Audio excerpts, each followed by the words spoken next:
Magandang araw mga kababayan. So ngayon po ay may pupuntahan kami isang sitio po ng Karatig Barangay namin. Bali po, magsasurvey lamang po kami doon. Titingnan namin kung meron tayong mga kababayan doon na nangangailangan din ng tulong. Since sitio po iyon and medyo mahirap yung daanan, kailangan namin mag-trail ng more or less 1 hour. Nagdala na lang po kami ng mga love boxes kung sakaling may mga bata po doon at night. At kahit pa paano meron tayong mabibigyan. So kasama natin si Papa, si Pastor Darrell, and si Ibo. Ayan. So samahan niyo po kami mga bay at ipagdasal niyo po kami sa aming misyon ngayong araw.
Medyo mahirap po mga kababayan dahil pataas po kasi and may karga, subali ma-overhang yung motor. Subali dyan banda kanina nahirapan din po kasi biglang pababa, tapos may sapa pa po dito. Pero gayon pa man, parang starting pa lang po ito ng trail namin papunta dun sa Sitio Pulangi, no, Barangay Lamalama. So samahan niyo po kami mga kababayan. Tara po.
So mga kababayan, magpapahinga lang po kami saglit.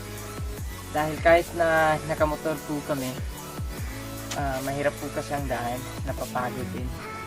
So kung gaano kapagod siguro maglakad, mas nakakapagod yung magmotor. Pero yung advantage ng pag nakamotor ka mga kababayan ay meron kang malalagyan ng iyong karga. So, hindi ka masyadong mahirapan, hindi ka masyadong mabigatan. So, antabayanan po ang aming paglalakbay ngayon. Let's go po.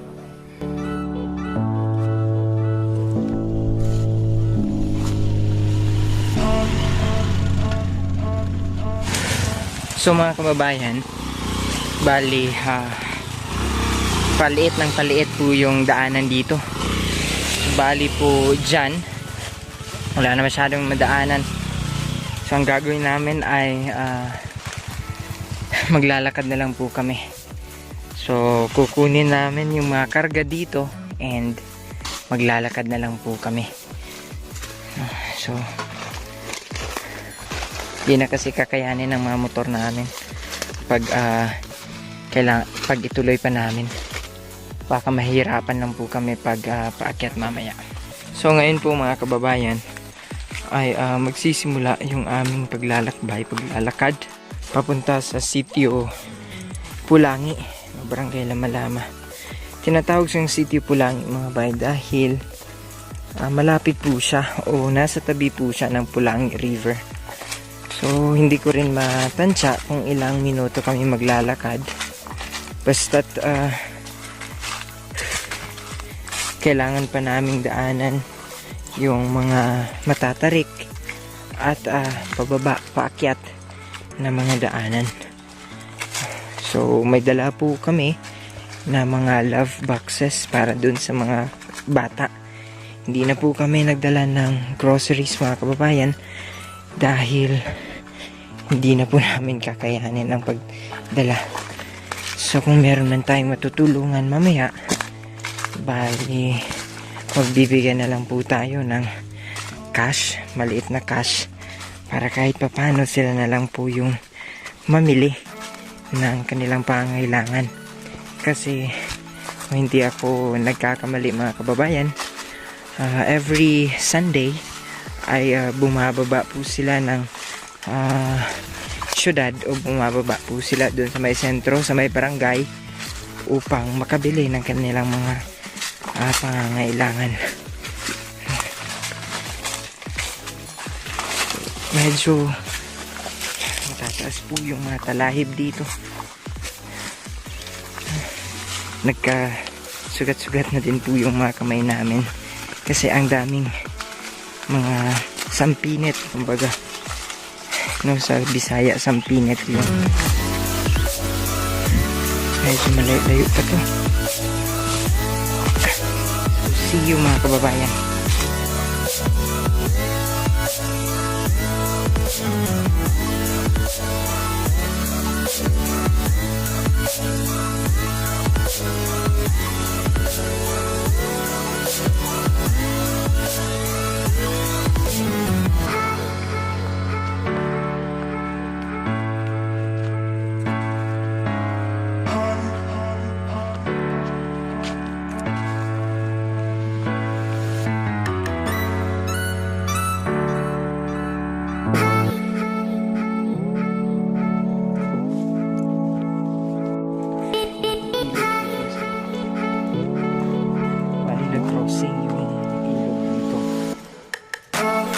So mga kababayan, dun pa po banda yung pupunta namin. Bali, nagpahinga lang po ako dahil hindi na talaga kaya ng aking mga paa. Tapos may bit-bit pa po tayong mga boxes. Kaya medyo nakakapagod at nakakahingal. Mukhang bihira na lang po yung mga taong dumadaan dito.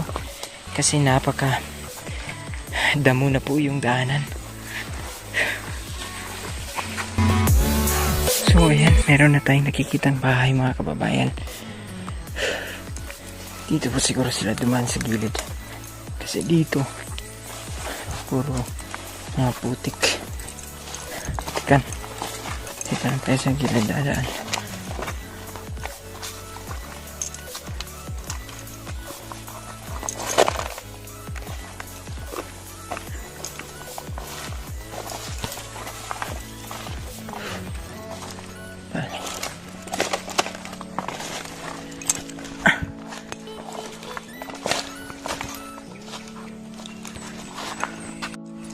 Hindi naman siya ganong kabigat, pero pag matagal mo na siyang karga-karga, masakit na siya sa balikat.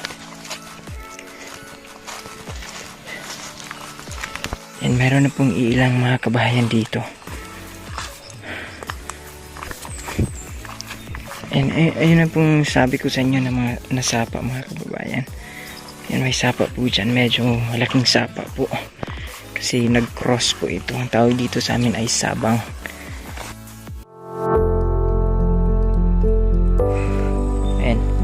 Magandang tanghali po mga kababayan. So, andito na po tayo sa Sitio Pulangi. Sa Sitio Pulangi mga kababayan. At isang bahay lang po yung naabutan natin dito. Ayun dyan, na bahay. Kasi wala na daw pong mga tao dito. No, sa yung pamayanan doon, merong mga tao doon noon. Ngayon wala na daw. Kasi dahil sa hirap ng buhay, napilitan po yung mga kababayan natin na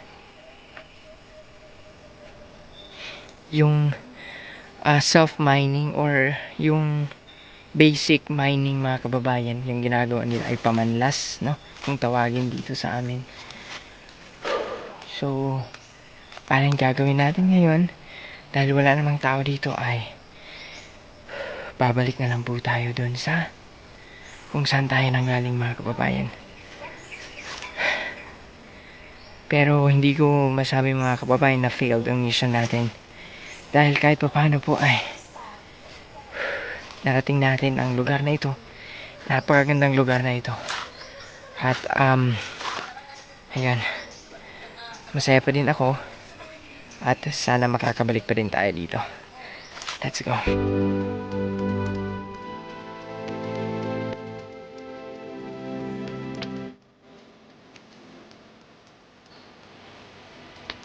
Pasay na po tayo dito mga kababayan upang masamahan sila ni ate na mag-isa.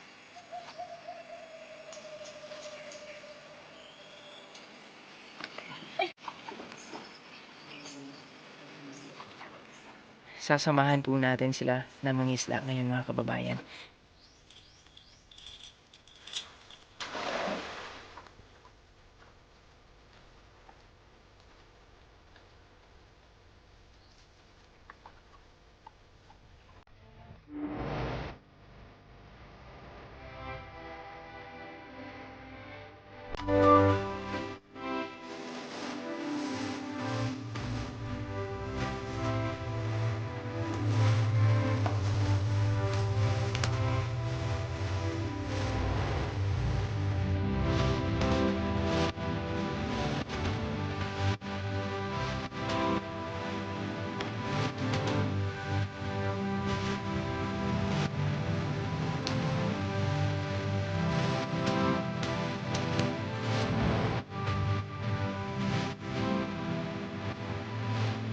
Attention